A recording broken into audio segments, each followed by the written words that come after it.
ஆமா. ஹாய் செல்லம்ஸ். வாங்க இன்னைக்கு நம்ம வீட்ல என்ன ஸ்பெஷல்னு பார்க்கலாமா? பார்க்கலாமே வாங்க. ஓகே. இன்னைக்கு சமைச்சது வர்ஷுக்குட்டி தான். வாங்க. சோறு மாற்றி வச்சுட்டாங்க. சுட சுட சோறு. சூப்பர். அப்புறம் பார்த்தீங்கன்னா அருமையான ஒரு முருங்கைக்காய் சாம்பார். நேற்றுக்கு தான் முருங்கைக்காய் பொரியல் செஞ்சோம். சாயந்தரம் அப்பா முருங்காயை வாங்கிட்டு வந்து நிற்கிறாரு.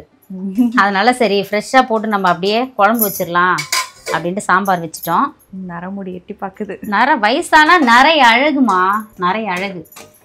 இங்கே பார். அதுக்கப்புறம் கோவக்காய் பொரியல். 20 ரூபாய் பேக்கெட் காய். அப்பா வர வழியில் கம்பெனிலேருந்து வர வழியில் சந்தை போடுவாங்க, பெரியார் நகர் சந்தை. ஆமாம், அதில் 20 ரூபாய் நல்ல தாராளமாக கொடுக்கலாம். இந்த காய் எல்லாமே 20 ரூபாய் தானா. அப்புறம் பார்த்தீங்கன்னா மீன் வறுவல் பண்ணி வச்சுட்டாங்க பட்டுக்குட்டி. இப்போ வெங்காயமும் கட் பண்ணி ரெடியாக இருக்குது. கட் பண்ணலையே அது? சங்கரா மீன் இப்போ கட் பண்ணிக்கலாம். அதாவது தோல்லாம் உரிச்சு ரெடியாக இருக்குது. எம்மா சொல்லிடக்கூடாது கரெக்டாக. அதுக்கப்புறம் வர்ஷாக்குட்டி வேறு லெவலில் சமைச்சிட்டாங்க. பிரம்மண மாதிரி சாப்பிட போகிறோம். இன்றைக்கி ஒரு புடி செல்லாக்குட்டிஸ் வீட்டில் டிஃபன் என்ன லஞ்ச் என்ன மறக்காமல் கமெண்ட் பண்ணுங்கள். அதுக்கப்புறம் நிறைய பேர் வந்து பூஜா குட்டிக்கு வாழ்த்துக்கள் சொல்லியிருந்தீங்க. அவங்க எல்லாருக்கும் எங்களோட மனமார்ந்த நன்றிகள். அவ்வளோ பேர். நான் நேற்று நைட்டு இன்ஸ்டாவில் உட்காந்து எல்லாருக்கும் ரிப்ளை பண்ணினாலும் ரிப்ளை பண்ண முடியல. நேற்றுக்கு போட்ட ஸ்பெஷல் இதுலேயே அவ்வளோ பேர் விஷ் பண்ணியிருந்தாங்க. அவ்வளோ ஏன் நிறைய பேர் ஃபோன் பண்ணி நான் சும்மா இருக்கிற நேரம், அதாவது ரிப்ளை பண்ணுற நேரம் கண்டிப்பாக கால் எடுப்பேன்னு சொன்னேன் இல்லையா? அப்போ வந்தது எல்லாமே முக்கால்வாசி உன்னை விஷ் பண்ணி தான் உன்னை கேட்டிருந்தாங்க. நான் ஆஃபீஸில் இருந்தேன், அதனால கொடுக்க முடியல. ஓகேவா? அவ்வளோ பேர் விஷ் பண்ணியிருந்தீங்க. கமெண்ட் பண்ண எல்லாருக்கும் தேங்க்ஸ், மெசேஜ் பண்ண எல்லாருக்கும் தேங்க்ஸ். Love you all.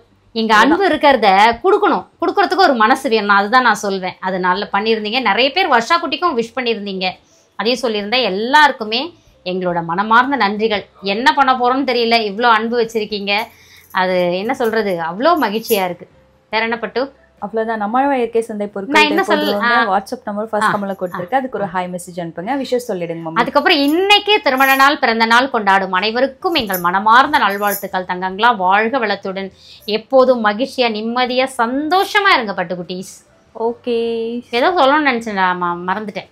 அவ்வளோதான். Spread positivity. இன்னைக்கு ரேண்டமா நான் ஒரு மெசேஜ் பார்த்தேன். அதாவது மாசமா இருக்கும்போது நம்ம வந்து சந்தோஷமா இருக்கணும், மனநிலையை சந்தோஷமா வச்சிருக்கணும் அப்படின்லாம் வந்து அதில் சொல்லியிருந்தாங்க. அது வந்து கரு மையம்.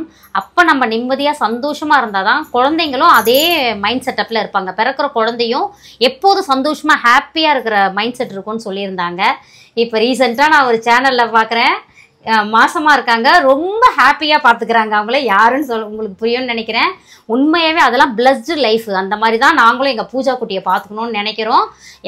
என் குழந்தைங்க 3 பேருமே அதுதான் சொல்கிறேன், அவ்வளோ சந்தோஷமாக பார்த்துக்கிறாங்க. உண்மையாகவே ரொம்ப பார்க்குறதுக்கு ஹாப்பியாக இருக்குது. ஏன்னா அந்த தாய் வந்து எவ்வளோ ஹாப்பியாக இருக்கிறாங்களோ அந்த வயிற்றுல இருக்கிற குழந்தையும் அவ்வளோ ஹாப்பியா அந்த மைண்ட் செட்லயே லக்கி. எனக்கு பாக்குறதுக்கு அது அவ்வளோ சந்தோஷமா இருக்கு. என்ன இப்படிதான் பாத்துக்கணும், அதெல்லாம் கனவுடா பிக்ஸ் ஆகி போயிருக்குது. நீங்க சொல்லுவாங்கல்ல, என்ன இவங்க இப்பயே குழந்தைய பத்தி எல்லாம் பேசுறாங்க அப்படின்லாம் கமெண்ட்லாம் இருக்குல்ல. உண்மை. நம்ம அடுத்த கட்ட ஆசை என்ன எங்களுக்கு? நிறைய பேர் இப்பவே கமெண்ட்ல சொல்றீங்க, அடுத்தது பூஜை குட்டிக்கு தான் கல்யாணம், அது கல்யாணம் தான், இன்விடேஷன் தான் அடிக்க போறீங்கன்னா உண்மை எதிர்பார்த்துட்டு இருக்கிறோம். அதெல்லாம் வந்து எங்களோட கனவுனே சொல்லலாம். அது ஏன்னா உண்மையை ஏன் நான் சொல்றேன்னா, எங்களோட குடும்ப சூழ்நிலை அப்ப அந்த மாதிரிலாம் வந்து சீராட்டுறதுக்கு ஆள் இல்லை. எங்க அக்கா மாமா எங்க அப்பா அம்மா பார்த்துக்கிட்டாங்க. அது இருந்தாலும் அப்ப இருந்த வறுமைக்கு நம்ம அப்படி இருந்தோம். ஆனா இப்ப இறைவன் அருளால நல்லா இருக்கும். நம்ம 3 குழந்தைங்களையும் அப்படிதான் பார்த்துக்கணும். என்னோட மகள்களையும் சரி, எனக்கு வரப்போற மருமகளையும் சரி, எப்படி பாத்துக்கிறேன்னு மட்டும் பாருங்க. அந்த வெறி எனக்கு அப்படி இருக்கு. இதெல்லாம் இறைவன் அருளால சீக்கிரமா நடக்கணும். அதுதான், வேற ஒன்றும் ஆசை இல்லை. இங்க பாருங்க, நிறைய பூஜை சொல்லிச்சு, நிறைய அழகு. வயசானா நிறைக்கும் தான். என் பேரன் பேத்தியெல்லாம் இப்படி வச்சுக்கணும்ல. இதுக்கப்புறம் என்ன, எனக்கு எல்லாமே ஹாப்பி தான். அவ்வளோ சந்தோஷமா இருக்கு. நான் இப்போ அடிக்கடி போய் அதை தான் நான் பார்த்துக்கிட்டே இருக்கேன்.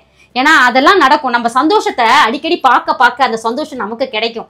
இதைத்தான் நான் உங்களுக்கு சொல்றேன். வாழ்க வளத்துடன். Spirit positivity. Love you all. Tata bye. Bye.